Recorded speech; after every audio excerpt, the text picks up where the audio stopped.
Welcome to Web3 and Me, presented by FLOLiO. On today's show, we are going to be joined by Greg Gould from Dexio Protocol. We're talking all things Dexio. We're going to learn more about the Dexi Hunter, which is launching on Monday.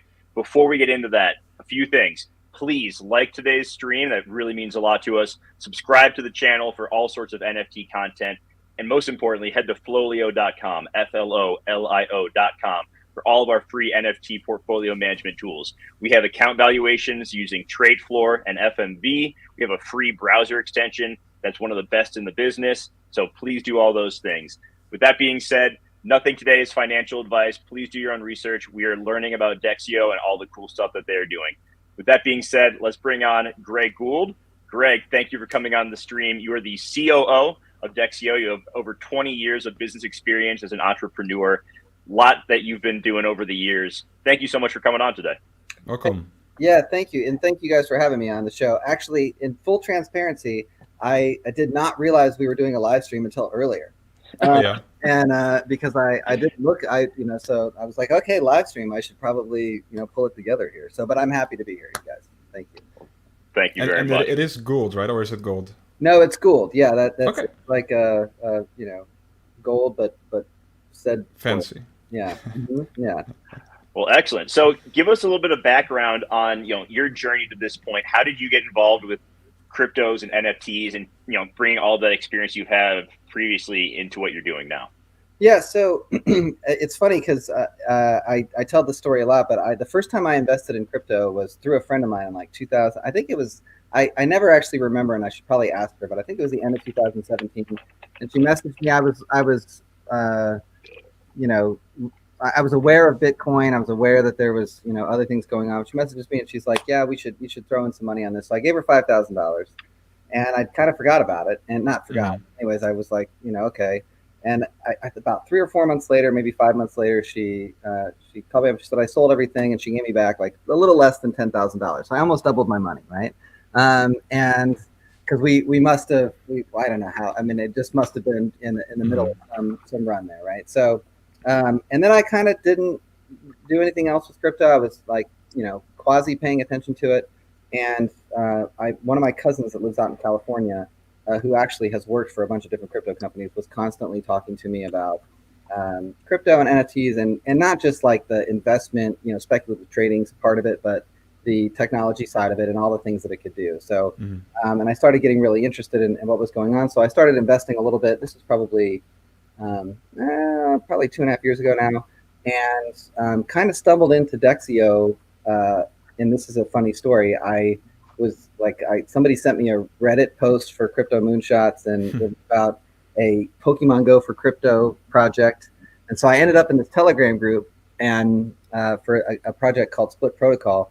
And I was like trying to figure out what was going on. And Don Ryka, who's now my business partner and is the CEO and founder of Dexio Protocol, messaged me and he said, hey, these guys have copied all of our stuff and this is probably rug pull.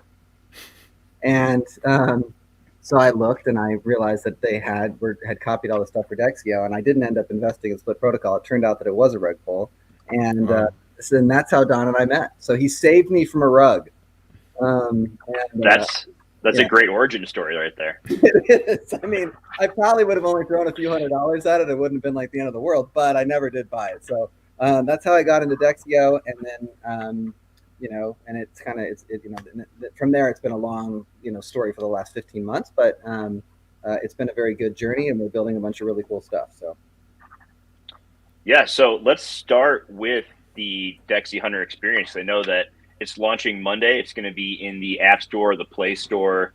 It seems like a lot of people are very excited about it. So can you kind of give us the 10,000 foot view, and then we can kind of dive deeper from there? So Dexio Protocol was launched originally as a project focused around what now has become the Dexi Hunter experience. So Don had built a prototype for a augmented reality application that used image recognition technology actually to kind of scan objects, and then the idea was placing bounties in these, behind these scanned objects all around the world, and do kind of crypto bounty hunts using this augmented reality and image recognition technology. So the origin of Dexio Protocol was based around this application. Now, a lot of people and this is a description I don't love, but anyways, it helps people understand. A lot of people refer to it as Pokemon Go for crypto because it's augmented reality and you're finding augmented reality objects in the world, right? So and I'm okay kind of with people kind of coming to it from that point of view. Mm-hmm. So that they can kind of get a basic understanding of what the application, the format of the application. But it is so much more than anything that Pokemon Go ever was because of all of the business mechanics, which we can talk about that a little bit more. But so that's kind of the 10,000 foot view, as you said.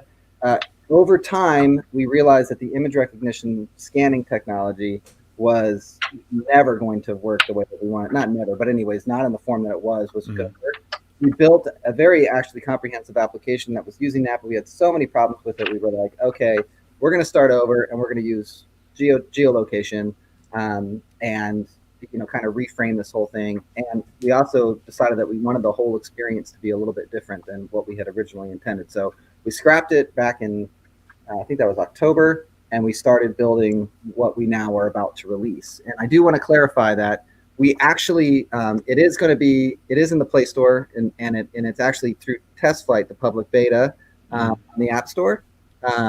We are kind of going round with Apple right now. So we could have shoved it out, but we decided that we were like, okay, we're just going to put it in the test flight public beta on Monday, but we actually already let people start downloading it. So we're not dropping any bounties until Monday. So nobody can find anything yet. Because we just wanted people to download the app and get excited about it. So we pushed out the public beta link for the test flight, and we pushed out the link for the Google Play Store. People had already actually found it because we uploaded it and we're just telling anybody. And then I started getting all these messages like, did you know that Dexy Hunter's in the Google Play Store? I'm like, yes, I knew that it was in the Google Play Store. But it's really cool. We have there's a whole kind of social feature to it. So you can you can friend request people who are also in the Dexy Hunter application, and you can chat with them. And all day I've just been like pounded by friend requests from people downloading the app. And so I have this, so it's really cool. So we're really excited. That's awesome. Yeah, it is. It's really fun. Yeah, so I just wanted to mention that it's funny that you mentioned like Pokemon Go. The first thing that came to my mind was like, it's basically like crypto geocaching, right? It is. So what we do though is a little bit more, I would say, complicated, but not from the user experience point of view, right? Mm-hmm. So and the really cool thing about augmented reality is that when you're using augmented reality in an application, that you build, the whole world becomes your real estate, right? The whole world becomes a place where you can create interactive experiences anywhere for people through geocaching, geolocation, right? Mm-hmm. And you can do all kinds of things with geofencing and all kinds of really cool stuff, right? So what we do is people collect these bounties, we call them. They hunt for these bounties, Dexy hunters. We call our players hunters, right? And they hunt for these bounties. There's a 2D map. They can see, pin drops, and they can see where these things are. And then they can go into an augmented reality screen, and they see augmented reality animations, containers, and all kinds of stuff. And when they collect these things, it's tracked as data, right? It's not like the crypto's floating around out in the world, right? So it's tracked as data, and then they have to complete some processes in order to actually have that crypto sent to them. We have a very comprehensive and sophisticated admin panel that allows us to drop bounties of different types all over the world, wherever we want to. We can specifically drop them. We can take radial areas and drop randomly. So we're not spawning the bounties when they're collected, like in Pokemon Go, when a bounty gets, or when a Pokemon gets collected, a new one gets spawned somewhere else. They have this sort of spawning function. We actually are specifically dropping these things, and it gives us a little bit of control, right? Yeah. We can specifically drop things where we want to. We can drop very specific bounties in front of a famous location if we want to. And we can specifically drop bounties and create actual bounty hunts for people where they have to collect one thing after another thing. So it allows us to kind of create a more sophisticated experience for people that isn't randomized entirely. So it's a really comprehensive. The reason why we call it the Dexy Hunter experience is it really is an experience. Well, we have integration of our other games that is happening inside of Dexy Hunter. So you'll be able to do augmented reality dragon fights. You'll be able to go on augmented reality quests, and really, really cool stuff. So we're trying to our mission in what everything that we do is adoption, utility, and sustainability. We're constantly talking about those three things. So our mission is adoption, and the way that we see adoption happening with crypto is by making crypto fun and disarming people who are skeptical or outright hostile towards crypto and NFTs, which is a lot of people, right? By disarming them, by giving them a really fun interactive experience to enjoy that process, right? So that's where we're at. So it sounds to me like a much more sustainable version of like STEPN. If you remember STEPN, which we had a few months back, that got really big, that just turned into a big bunch of Ponzi-nomics because there's a token. So I really like the fact I own a gym in my like day-to-day life. So nice. I love any sort of NFT that encourages people to get out and move and be more physically active. I know that you have different prizes ranging from like, $25 in Bitcoin down to like $1 in Avalanche. So has there been talk like, hey, we're going to save the bigger rewards for like harder to reach areas, like maybe like a little bit higher elevation, or, like the lower rewards for just like kind of walking around your neighborhood kind of a thing? Can you spill the beans on that at all? Yeah, definitely. So obviously we're not going to be placing, millions of $25 BTC rewards all over. Yeah. Right? You're pulling $100,000 on the top of Everest or Kilimanjaro or something. Yeah. Actually, it's funny that you say that, because we had a longtime community member make the same suggestion. Like, man, we should put bounties on the top of Mount Everest. And I was like, you understand that's really dangerous, right? I'm pretty sure our lawyers would be like, no, not doing that. But it'd be cool, right? You could have like the greatest race type, events right, with Dexy Hunter. But so there's different types of assets that people can collect. And this actually gets into, another part of what is important for us to talk about with Dexio Protocol, which is that we really see ourselves as a gaming company, okay, that is using crypto and NFT technology to enhance user experience and bridge the gap between traditional enterprise and the Web3 phenomenon, right? So that's how we like to see ourselves. That's how we like to operate in the world. We're a gaming company first, because you don't make games fun by shoving crypto and blockchain into them. Like, that doesn't make them fun. The game has to be fun, and then you can make the game more enhanced, the experience of the users, and in particular, what Web3 really is, which is ownership, right? That's what Web3 is. Web 1 was the consumption of information. Web 2 was about creation, about having digital profiles and Facebook and YouTube. And Web 3 is about digital ownership, right? It's about control. And so if we can create games that are really fun, that encourage people to take that step into Web3, then we've done our part in adoption, right? That's what we're trying to do. So there's different types of assets that people can collect, not just crypto and not just NFTs, but our non-blockchain in-game currency we call Dexy Cash, and also non-blockchain game assets for our other games, which are, typically like regular gaming assets. We have an integrated login system we call Dexy Connect that allows people to utilize assets that they've collected across all of the games in other games. So there's integration of all the games together, like I talked about with the augmented reality dragon fights. We have all these different types of assets, and here's the real kicker. Okay, here's the important thing. You don't have to have a wallet to play Dexy Hunter. That was my next question, actually. You don't have to have a wallet to play any of our games. You don't have we got the news on Monday about like Starbucks, and I thought it was brilliant that they're not going to require, they're making it as easy as possible to get involved in that. I think that's super smart on your guys' part. So how does that work then? Like, is it through just the Dexy website? Like you receive your Bitcoin there, and then you can do what you want with it from that wallet, or how does that work? So so what we're doing is, so we built a wallet back in last year in June, and we decided we didn't really like what it was doing, because there was actually some problems with it that we just could not fix.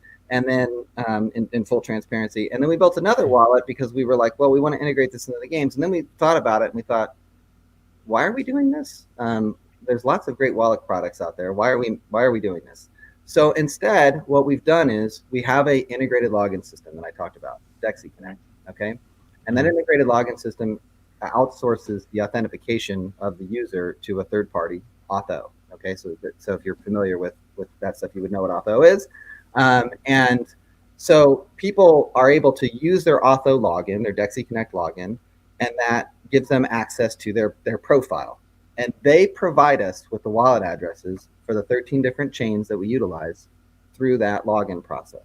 So they tell us, this is the wallet where I want you to send my stuff. And we load that and track that against their profile. It's just a public wallet address. We don't have their private keys. We don't have their seed phrases. They're just giving us their public wallet address. And we're, I can't think of the word I want to use, but anyways, we're making that a part of their profile and their internal system on our back end. And so they're providing us. So what that does is it allows people to, like, if they're collecting, Avalanche and they want us to send that to their Avalanche account at Binance, so be it. They'll give us that address, right? If they're collecting Bitcoin and they want us to send that to their Trust wallet, then they'll give us that address, so be it, right? So we're making them responsible to give us that information, and then we're obviously tracking that against their profile. And that's the way that works, and that's the way that it really kind of has to work. Now, I know, like you mentioned, Steppen, and there's other applications that integrate wallet features. So I don't know how they're doing that, but it is extremely worrisome to me after the Slope thing that they're tracking people's private keys in their back end. And now they might be doing that in an encrypted way and not like Slope, who was doing it in plain text, which is the craziest thing I think I've ever heard in my life. But that's a little sketchy. Okay, so we don't want to do that, and we don't want to, not your keys, not your crypto. Okay, we devoutly believe that. You tell us where you want us to put things, and we will put it there. So you collect it in the game, you go through a redemption process. We have that information. There's all kinds of reporting from our admin panels. It tells us what to do. We send that stuff out and deploy our wallets, within 24 to 48 hours from the time that people redeem that. So we're sending it where they want us to send it to. And that puts again, let's go back to adoption, right? Mm-hmm. We're making applications that people can use and do whatever they want with without a digital wallet. And then we're encouraging them to figure out that part of it without forcing them to. They can still play the game. They can still collect assets. They can collect non-blockchain assets. And here's the really important part about the business mechanics of Dexi Hunter. You mentioned Starbucks. So we can drop bounties for any business that we want to and anything that they want us to drop for them. And we already have partner businesses that we're launching a pilot program in Amsterdam, where Don Rika is from. We have 5 businesses that we're going to launch the pilot business voucher program with. And people will collect business vouchers through Dexi Hunter that they can utilize in those businesses. Now, what does that do? That makes the whole experience interactive. It makes it community-based. We can also have, obviously, national and international partnerships with Starbucks or McDonald's or whoever, or Ford or Tesla or whatever. Mm-hmm. Probably not Tesla because Elon Musk. Anyways, but I'll take it if he wants it. But yeah, obviously. I don't know that he's necessarily all that good for crypto, but so the idea is, again, adoption. We want people to play our games and to enjoy playing our games, and then give them the opportunity to figure out this blockchain Web3 thing also, right? So I kind of joke that it's like we're drug dealers, right? We're like, here's a taste, man. Web3, you want it. But it's true, because people will collect those blockchain assets, those digital assets for crypto or NFTs, and they're going to be like, well, man, I should probably figure out how to get this thing and what I'm supposed to do with it, right? But we're not making them do that to be able to have the experience, and they can have a lot of other really positive experiences without that, right? Again, disarming people who are skeptical or outright hostile towards crypto. That's the idea. Yeah, because I think a very hard part to overcome right now is that there isn't really a neutral opinion of crypto. Neutral opinion of crypto is inherently negative. So definitely adoption is very important. So I think that the way how you approach things, and I mean, Dexio Protocol in general, it seems really good, because like so many people, they create some play to earn stuff. They don't think about having fun at all. So fun should definitely be core. And I was wondering, is there a minimum required amount of currency to withdraw? No. So you can, there's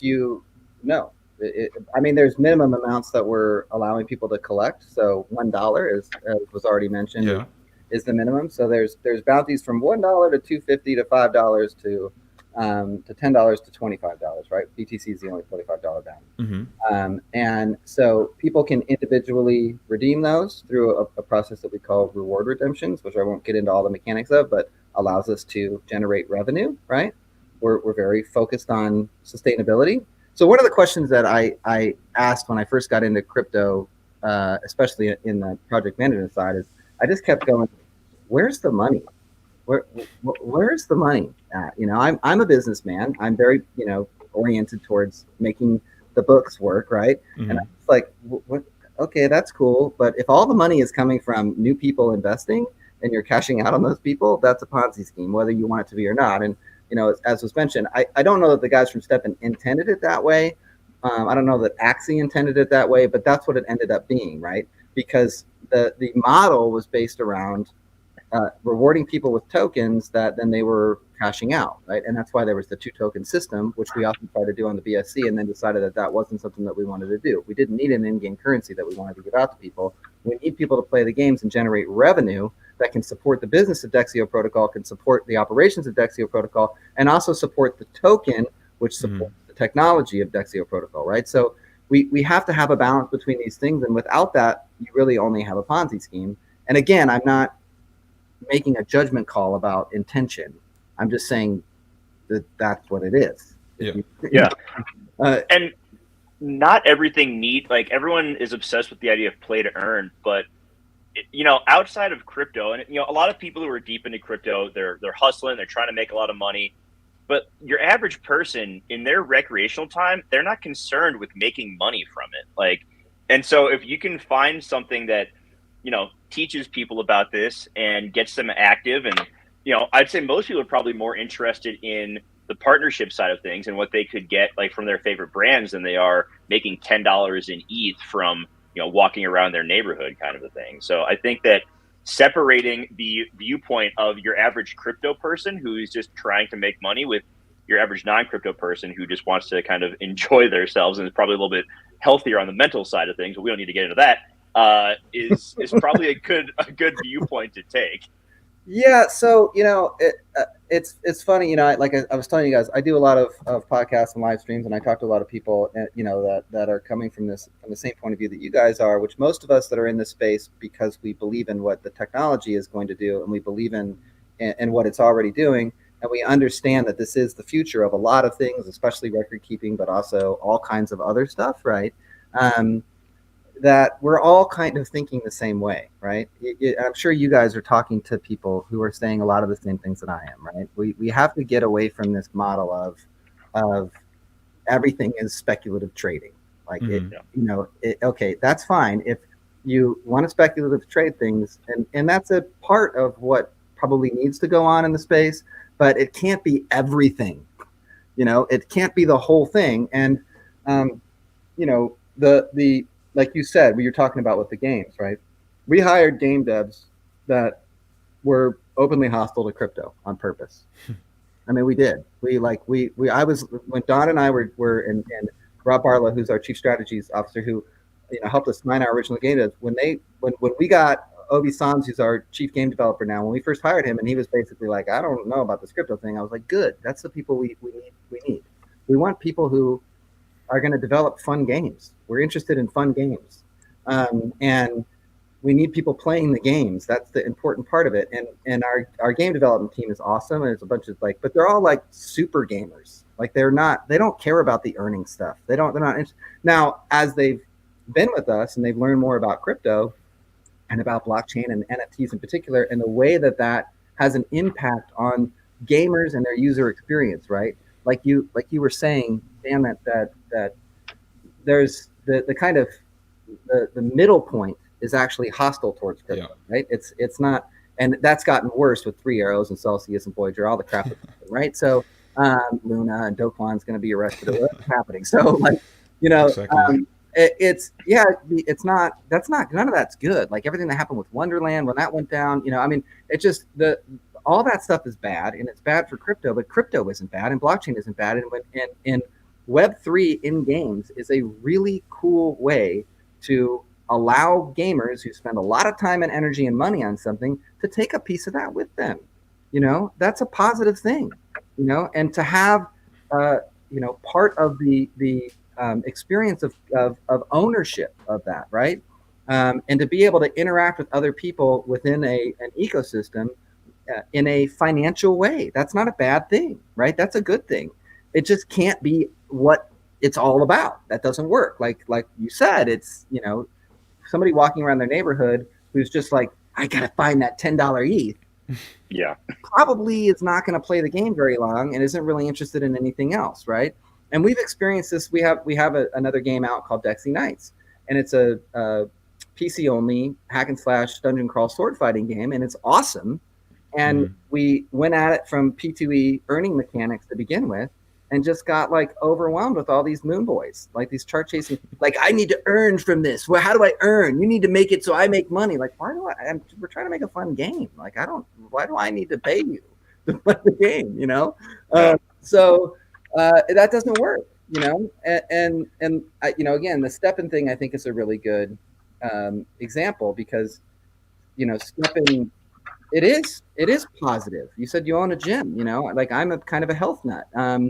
And, you know, I walk a lot every day, and I, you know, I don't use stepping because it struck me as a Ponzi scheme. As soon as I saw what was going, and it was, you know, and it just seemed that way to me. So I was like, you know, I'm not interested in this, because we need to engage a new kind of thinking in the space. And like I said, you guys are probably talking to a lot of people who are all saying the same thing I am. This is not rocket surgery, okay?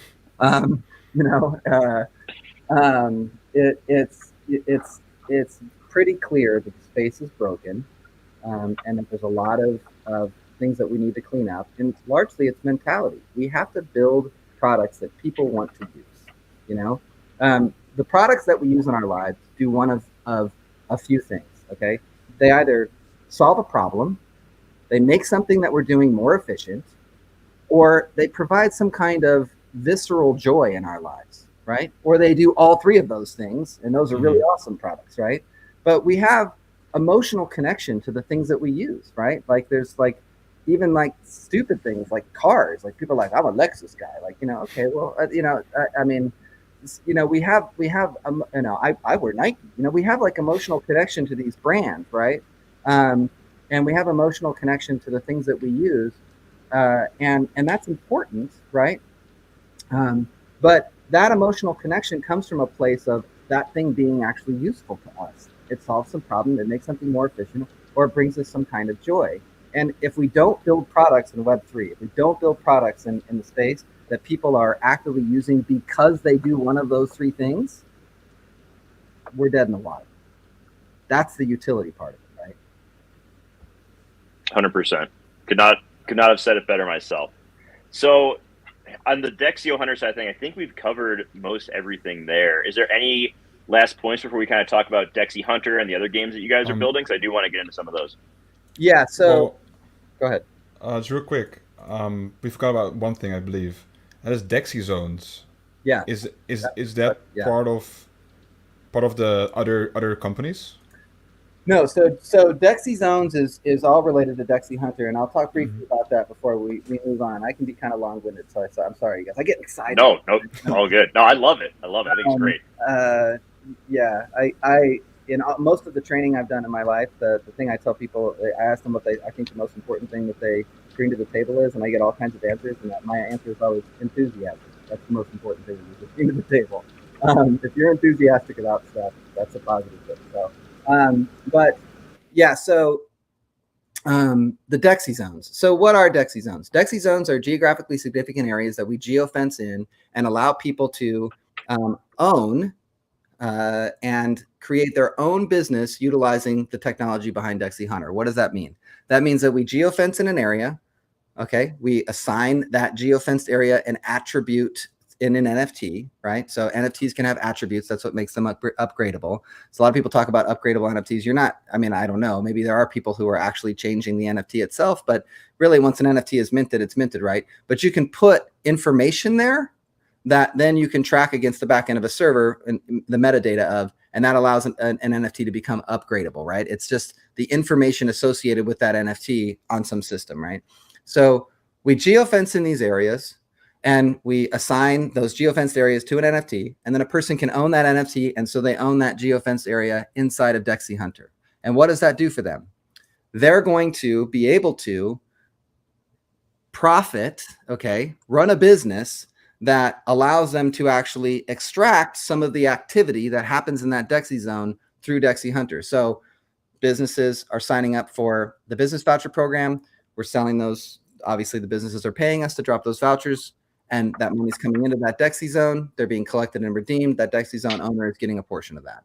There's crypto assets being dropped in those Dexy zones. There's activities happening. People are collecting those. A portion of that is coming back to that Dexy zone owner. So it's a business that an individual can own utilizing the technology behind Dexy Hunter to make money, because it's a business. It's intended to do that. But also it helps us because it puts boots on the ground in different areas that are invested in and very much incentivized to build local relationships with businesses, local relationships with their community, with museums, with parks, with municipalities, to build relationships that use Dexy Hunter and people using augmented reality experiences to be able to interact in the real world, right? Again, going back to the activity thing, right? We want people out doing stuff. That's what augmented reality can do. You don't have to sit in your house and have, I don't know what I mean, you could, that would be cool too. It's not really that interesting, but if you go out in the world, again, enhancing user experience, you're using augmented reality to enhance the world around you, to make it more interesting and interactive, to learn more about the world around you, to connect with people, right? That's why we have the social features in Dexy Hunter. That's why we have the friends and the chatting. We want people to connect. You can invite your friends to hunt. Hey, come hunt with me. You can send them a screenshot of the bounties that are near you and say, hey, look, check these out. Come hunt with me. So we want people connected. We want people, doing that stuff. And the Dexy Zone owners are going to be able to actively participate in that process. That's what Dexy Zones are. I think that's really cool too. Like, I live in Colorado, so there's, everyone's outside, ton of activity. And it's a really interesting way to grow the understanding of it as well. Like, you drop stuff into, populated areas, like down in some of the big parks around here. You're walking around, you're having fun with it. People ask what you're doing. Oh, I'm playing this game. Like, it's another way of like marketing without having to spend money on marketing, which I think is brilliant. Right. I mean, I didn't hear about Pokemon Go from an ad. I heard about it from 90 people that I knew that were all playing it. And also I was out walking, because I walk a lot, and I was like, what are all these people doing? Like, because everybody was Why like, that person just had their phone and get hit by a car? Yeah. So we have a very comprehensive user agreement that makes sure people understand, like, yo, you need to like pay attention to what you're doing. There's not going to be a $25 Bitcoin reward in the middle of that intersection right there. So don't go into it. So what we did is we made it so that you can't even see the bounties in augmented reality unless you're a certain distance from them. But we set the distance where the containers open up and you can collect the assets at a level where, if for some reason something, because we don't totally control geo tagging, right? It's moving a little bit because it's all working from towers, right?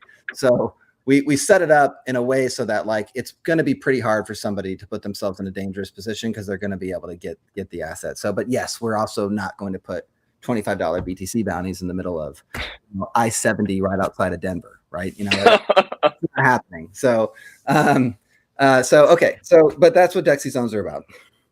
Okay. Dan, did you have any other Dexy Hunter questions before we talk about some of the other games? I'm checking out our list. No, I don't think so. I think we covered about everything that we really wanted to know. And also, apologies, it's like raining outside, so sometimes if I have my microphone unmuted, it somehow drowns out audio.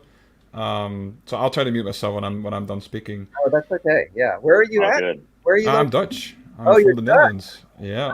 So yeah, I am gone from the Netherlands. My family heritage is actually Dutch too. So. There you go. Yeah. Very cool. And I love Colorado. It's like my favorite place in the world. So. Yeah, it's pretty great. So you talked about Dexy Nights. I know there's some other games on the site that are coming soon.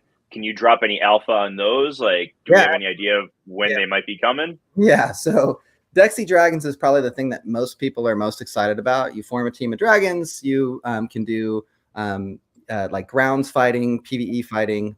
There'll be PvP function in it also, so that you can match against somebody else who's in your particular area. There's a really cool feature that we call Dragon Layers, which is like a home world that you can build out and make it look however you want to, and you can have your dragons hanging out there, and you can build different home worlds. Excuse me. So Dexy Dragon, I think they're like adorable little dragons, and they're fighting each other, and it's really cool. So that is very far along in internal testing. We're about to open it up to a closed beta with our kind of inner circle. And then we're going to move into a public beta, I would say, in no more than 3 weeks. So that's coming very soon. Okay. And again, there's non-blockchain assets, there's NFTs. The NFTs are like kind of, upgrades for your dragons. Like you can get, what we call air dragons, shoes for your dragons, and they help the dragon do certain thing. You can get like a spoiler for your dragon, and it makes it go faster. And so there's different NFTs that provide some different enhanced experience for your dragons, but you don't have to have them to play the game and be competitive in them. I want to emphasize, nobody has to do that. You don't have to connect your wallet. You can, and you need to connect a wallet for us to be able to see NFTs, in your wallet to know what you have, right? And to be able to allow that aspect of the game to work, but you don't have to. That's the thing. We don't want to make people do this. Okay. We have another game that we call Dexy Carnival, and Dexy Carnival is a suite of mini games. So it's a bunch of little kind of fun games that you might find at an arcade or a carnival. So we have Plinko, which is coin drop, where you drop the coins and try to get the machine to push it. Which is like super addictive for me because I just sit there. And plus, Ovi built it to be addictive, right? So as I'm running out of coins, like drop something super sweet, and I'm just like, oh man, and then I like have to sit there. And claw machine, where you go and do the claw. Yep. And air hockey, which is really fun because you can have like different people that have different skill levels that you can play against, which is really fun. Skee ball, which I think is also super addictive and very fun. And then Ballista, which is like a crossbow shooting balloons. They're building an arcade game into it right now. And so we're just going to keep adding mini games into that. And most of that actually is going to be non-blockchain related. You spend the non-blockchain currency in there that we call Dexy Cash to be able to do these different things. You're collecting non-blockchain assets and then also NFTs, which again, we award through that wallet system that we talked about, right? So our vision in these 4 games, then we have Dexy Racer, which we're already working on, and then a much bigger game that we call Legends of the Dexyverse, which is we'll start out as an RPG and move into an MMORPG. We're again, adoption, utility, sustainability, right? We want to make games that interact with each other through that Dexy Connect integrated login system, that are fun for people to play, but actually capture different people, different demographics of people, and different types of game players. And also, people who have different moods. Like sometimes I really like playing Dexy Carnival. It's fun. Like it's kind of mindless. I don't want to say, but it's like, fun little games, right? Or I like playing Dexy Dragons because I'm like fighting these dragons and trying to win these boss fights, which I never win because I'm not very good at it. And my girlfriend like wins all of her boss fights, and I'm just like, what's wrong with me? How come I can't? Sometimes I want to play that, and then obviously, like I said, there's the activity part of Dexy Hunter, right? Going out and interacting in the real world. So we're trying to capture lots of different types of gamers, right? Because that's what we need in Web3 gaming. We need gamers because right now we don't have a lot of gamers, right? We don't have the people who are self-identified traditional gamers. We need those people. And so we're trying to capture as many of them as we can with different types of games that facilitate that. Are all the games on desktop, or are you going to have mobile? They're all mobile except for Dexy Nights. Dexy Nights is such a huge application and such a huge game. It will only run on desktop, and also the way the controls work, it doesn't really work on. It's sophisticated in a way that won't allow for it to be on mobile. We've talked about doing like kind of a 2D version of it where you look at the fights from on top and be able to, so doing a Dexy Nights mobile, which I think we'll probably eventually do. But no, Hunter is obviously a mobile application. Not walking around. Dexy Dragons is a mobile application. Dexy Carnival is a mobile application. Dexy Racer is a mobile application. Will any of those other games have AR components to them in the future? So probably not those games, but we've talked about some different things that we want to either integrate into Hunter. So one of the kind of cool things that we've seen people do is you can do all kinds of really cool stuff with augmented reality, and actually you could like grow an augmented reality garden. You could have augmented reality NPC characters in your house that do all kinds of cool stuff, like talk to you about whatever. I mean, it have to it's obviously not AI, so not like having full blown conversations with you, but you can do really cool stuff in augmented reality. And so we've talked about integrating out of that stuff into Hunter or doing other augmented reality things, but no, the idea is to bring the other games into Hunter. So the gamification of Hunter in large part is about bringing the other games into Hunter and having this cross integration of the games. So again, augmented reality dragon fights, augmented reality NPC driven quests that you go on from characters from Dexy Knights, right? Augmented reality race car, races from Dexy Racer in Dexy Hunter. So integrating that stuff in that way. So what it sounds like to me is that will you be able to, like, are you able to earn Dexy Cash through the Hunter game as well? Yeah, right, exactly. So that's one of the bounties that you can collect. So the Dexy Cash bounties in Dexy Hunter are worth 200 Dexy Cash, which actually gets you pretty far in Dexy Carnival. So again, yeah, there you go. And then we just add it right to the player's profile, right to their inventory, right? So they collect it, it's added to their inventory. They're able to then get on Dexy Carnival and spend that Dexy Cash and earn Dexy Cash in Dexy Carnival. Same thing with Dexy Dragons. There's non-blockchain assets. They have to buy that with Dexy Cash. Again, adoption, utility, and sustainability. Yeah. We need money coming in to pay for all these things, but we have to provide a rewarding experience for people to get them to pay for it. Some of the biggest games out there, when you look at their dollars per person on a monthly basis, right? They're doing like, it depends, but anywhere from $3 to about $5 on average per month for their total monthly average users. So if you have 1 million monthly average users, a million daily average users over a month, then, and you got $5 per person, that's like $5 million coming in. That's a lot, right? So and I certainly expect us to have more than 1 million users, over time, right? But the idea is that we're not trying to like pump the token and out, we're not, we're not talking about that. We don't want to do that. The token, the utility of the token is that you have to have Dexy to buy the game assets, the NFTs. They're sold in Dexy. You have to have Dexy to be able to operate a Dexy zone, and that's part of the way that you're able to earn through the Dexy zone is through Dexy. You have to have Dexy to participate in governance, which is something that we're getting ready to launch our Dexy DAO, and so you'll have to have Dexy to participate in governance, and you'll have to have Dexy to stake and to participate in our LP farming. So there's utility for Dexy in that way, but it's a sustainable form, right? We're not just handing out tons of Dexy and minting it and passing it all over the place so people are cashing out on it. We're making it useful inside of our ecosystem in a way that is actually sustainable, right?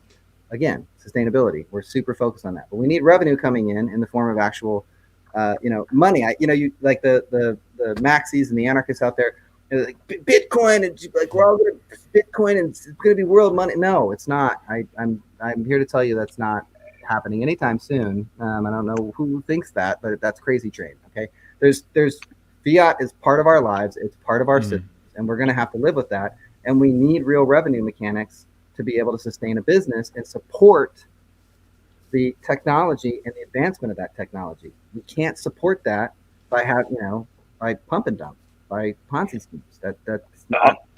I'm happy to hear you say that because it seems like a lot of NFT projects did not take the money that they made, from their mints, and they kept it in ETH, and all of a sudden their runway for the coming years, a fraction of what it was, because they were just like, oh, ETH is going to keep going up. We'll just keep all of the money we brought in ETH, and we won't move it to USDC or anything. And now they're just so screwed.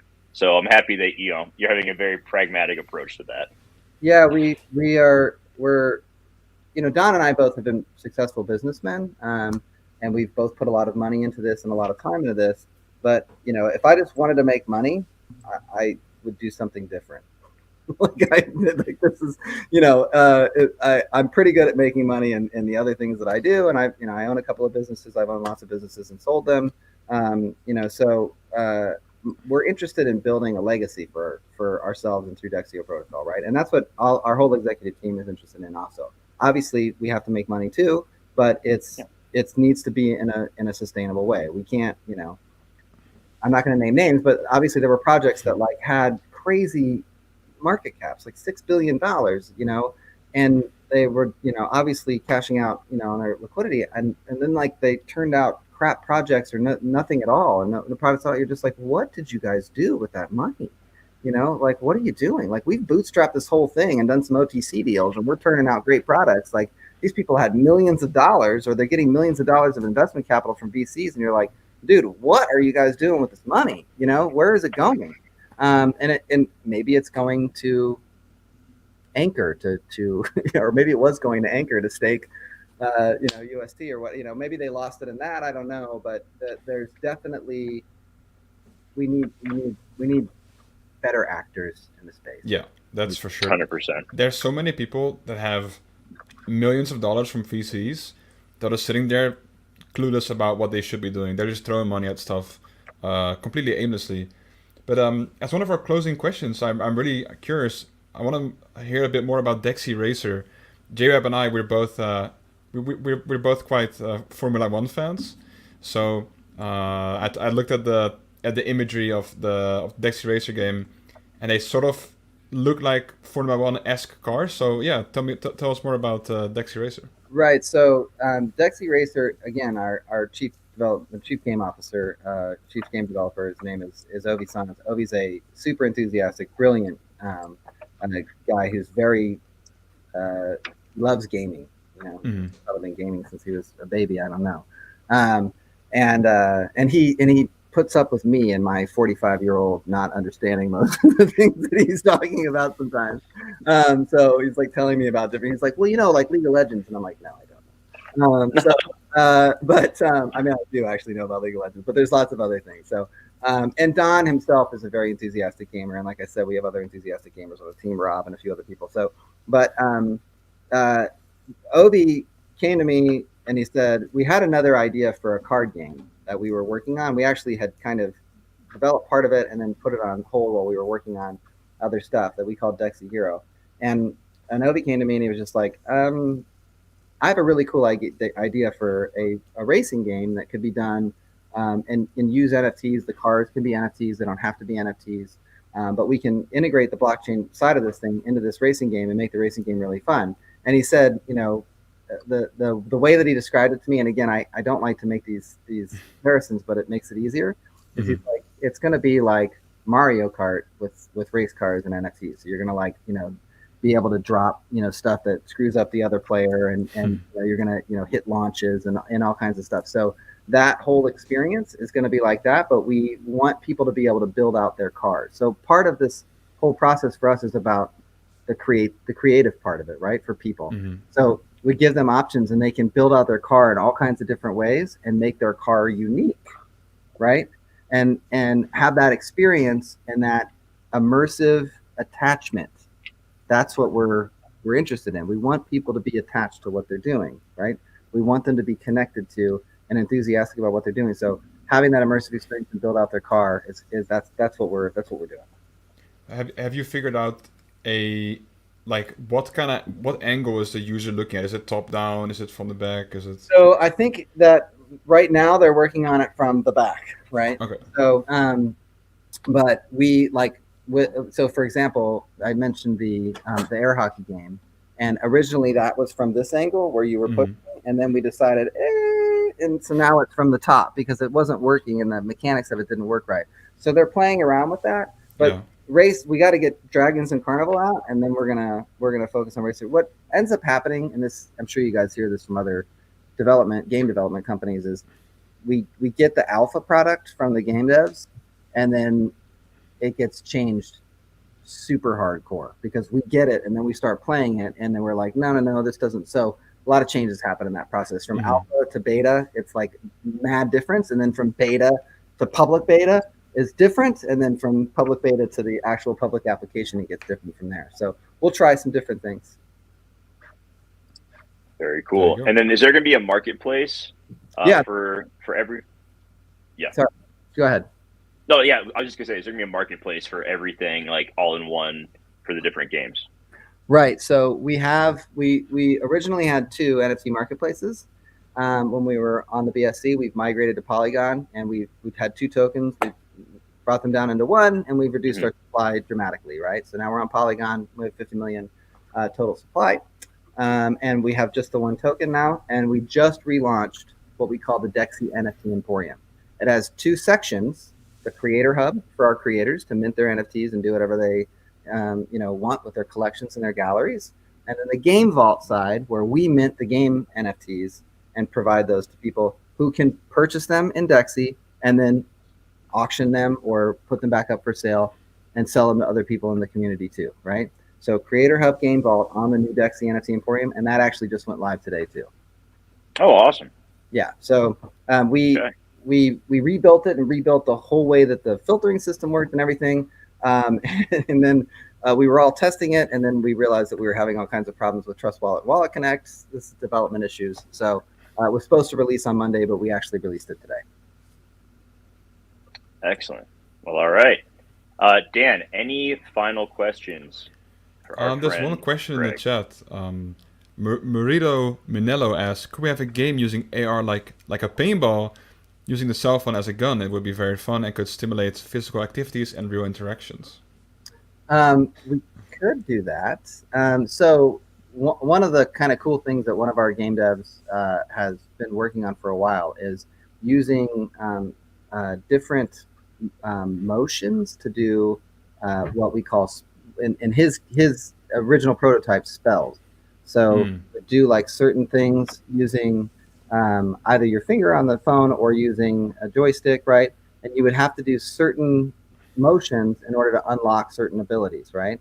So one of the things that we've talked about doing is saying AR paintball using the cell phone as a gun, but we can have special, I can't think of what the designs that you would do that would give you different abilities, and we could do that with like paintball, where you could shoot very far, or you could block, or you could do all kinds of stuff using your actual fingers on your phone.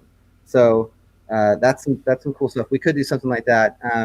The first person shooter stuff and those things, I think it's a little overdone. Obi actually had built a kind of prototype for a first person shooter game and was talking about that for a while, but I think it's a little overplayed, but that's just my opinion. Yeah, there aren't many first person shooters or like shooters in general that really break out of the market. For mobile especially, it seems to be quite large in Asia, but primarily just, I don't know if you've ever heard of it, but PUBG Mobile or Call of Duty Mobile. I've heard of it, yeah. Mm-hmm. Yeah, it's so large, but I haven't really seen any shooters really, like come out of nowhere and dominate the market or anything. Yeah, we've seen some different stuff from some kind of cool projects that it just first person shooter thing is, I think it's a little overdone. I like the augmented reality experience is obviously very unique. A lot of people have tried to do it. There's been a couple applications that have launched using augmented reality, but they've not really like figured out how to make that an immersive, interesting experience, right? So I think that makes us very unique, and I do like the like I talked about Dexy Dragons and Dexy Carnival and Dexy Racer. Those are all games that are really going to tap on different types of gamers. Yeah. But in a kind of a unique way, right? So in a fun way. Very cool. Well, hey, this was awesome. Like, learned a ton today. Very excited to see what comes next for Dexio Protocol, for Dexy Hunter, all that good stuff. Greg, thank you so much for your time. Where can people find you? I know you said you're not on Twitter a ton, but follow Dexio Protocol on Twitter, obviously, get updates from there. Anywhere else that people can reach you if they want to learn more? Yeah, so I just don't ever check my messages on Twitter. I don't know why, but okay. I don't. Sometimes I look at it and I'm just like, oh, well, I have like 4 messages. But I am actually active on Twitter. I'm at Dex on Twitter. There's at Dexio Protocol is the group, is the project's Twitter, and we are very active in our Telegram chat, which is at Dexio Chat, and then we're very active on Discord, which you can search us by searching for Dexio Protocol on Discord. We're trying to move off of Telegram over to Discord it's been a challenge because that's kind of where our community is, and so we're trying to make that shift, but we're trying to do it in a comfortable way. So you can find us on Telegram again at Dexio Chat in Telegram. You can find us on Discord just by searching for Dexio Protocol, and we are very active. We are responsive and active on Twitter, especially through the Dexio Protocol handle, and we're also on LinkedIn. We have a YouTube channel. I have my own little YouTube channel called Curse Words in Crypto, where I just lambaste people and swear all the time. So it's true, I do. But I didn't swear in your show because it's a live stream, so I was trying to be respectful of that. But it's all good. I have a potty mouth like you wouldn't believe. So, but yeah, so it's not hard to find us, and all of my whole team is my whole operations team and a lot of the developers are all active in Discord, active on Telegram. You can interact with us. We try to be as available as we can be without making ourselves too available where we get like inundated and can't get any work done. So you can find it's a tough balance to strike right there. It is. It's a little. All right. Well, everyone, make sure you're checking out Dexy Hunter. It's going live on Monday. You can already download it, but prizes and everything will be out there starting Monday. Please, once again, shout out to Dexy Lady, who has been telling everyone to like the stream. I appreciate you. Please like the stream. Subscribe to our channel. We put out NFT content multiple times a week. Head over to FLOLiO.com, FLOLiO.com, to check out all of our free NFT tools. So for Greg, for Dan, for the team at FLOLiO, I am Jeremy. Have a great weekend, everybody. Get out there, play some Dexy Hunter, and we will see you next time. Thanks, guys. Yeah.